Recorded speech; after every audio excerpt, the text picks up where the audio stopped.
Mapagpalang araw po sa lahat ng makapakinig ng video na ito. Sana ito ay maging pagpapala sa inyo. Ang ating pag-aralan ngayon ay about sa born again.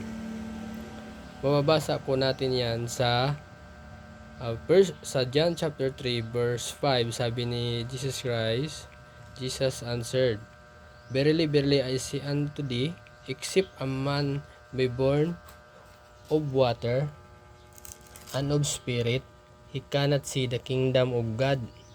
Sa verse 6, that which is born of the flesh is flesh, and that which is born of spirit is spirit. So, ang tao daw po ay makakapunta lamang sa langit kung siya ay ma-born again. Ito po ang sabi mismo ng Panginoong Hesus. Kaya ngayong umaga po ay i-rightly divide natin yung spirit at ang flesh. Dito sa panahon ng Old Testament, ang mga tao po dito ay hindi po sila na born again spiritual. Sila po ay na born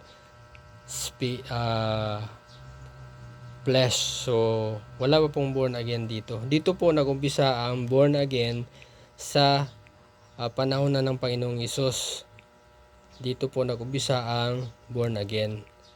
Dito wala pa pong mga born again dito. Sila po yung mga Hudyo na sumusunod sa utos ng Panginoon.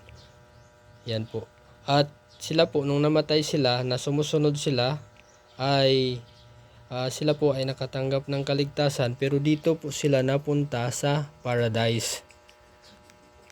At pagkatapos na mamatay ang Panginoon nung huling araw ng Panginoon, ay binabaan niya po ito doon sa lupa. At sa katatlong araw, nung paglabas ng Panginoon galing sa libingan, kasama niya na po yung mga Old Testament saints. At sila ngayon ay nandoon na sa langit.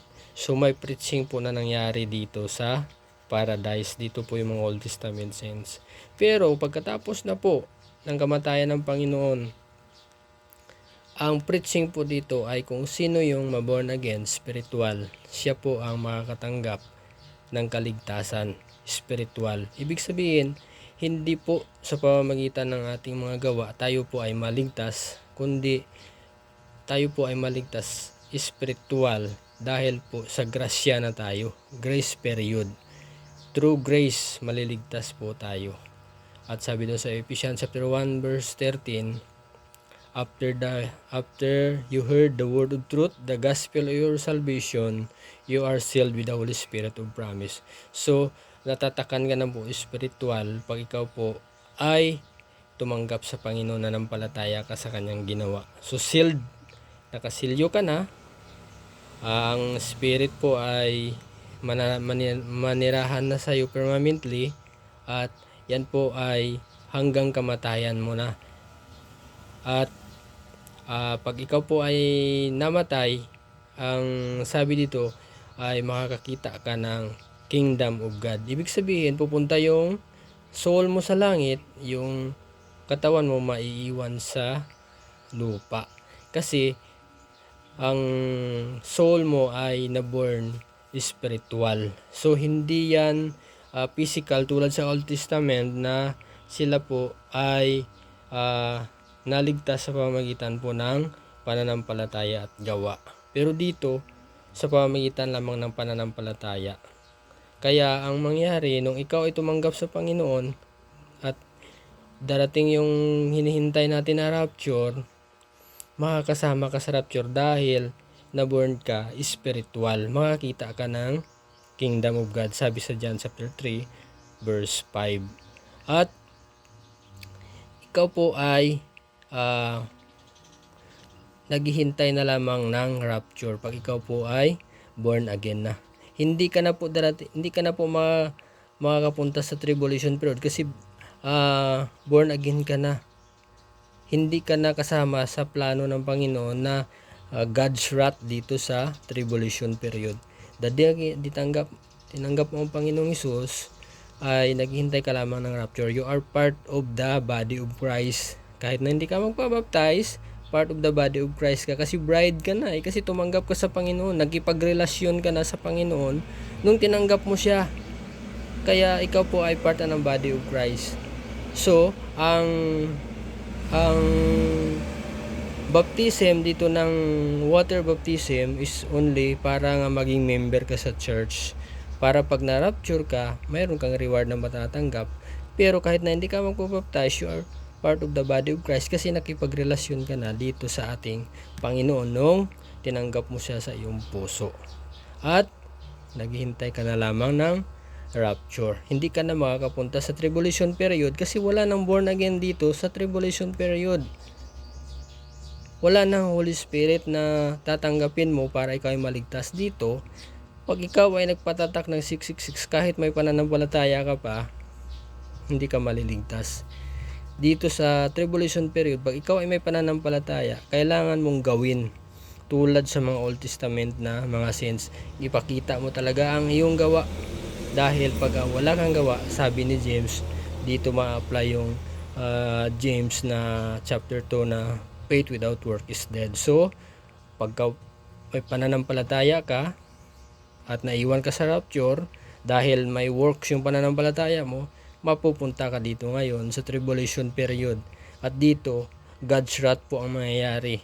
Sa unang unang 3.5 pa lamang na part ng tribulation ay sobrang hirap na kasi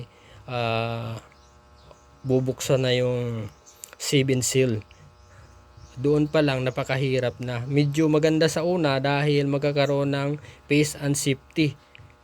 May prosperity na mangyayari sa unang mga taon, pero bandang huli ay hihirap at hihirap para ang tao ay mapipilitan na mag-worship dito sa 666 na ito naman ang pangarap talaga ni Satanas, na i-worship siya ng mga tao dito sa tribulation period. Kaya lahat ng paghihirap, pipilitin niya talaga yung tao para siya ang sambahin ng tao, kasi gusto niya mapunta yung tao sa impyerno. Kaya lahat ng paraan gagawin niya dito sa tribulation period. Pero bago pa man matapos ang tribulation period, bababa po ang Panginoon dito para tapusin na ang pangarap ni Satanas na hari-hari dito sa lupa. I-judge na lahat ng mga sumampalataya sa kanya, lahat na nagpatatak para ng 666 ay, sabi sa Revelation chapter 19, ay ilalagay din po sila sa kadagat-dagatang apoy o sa impyerno.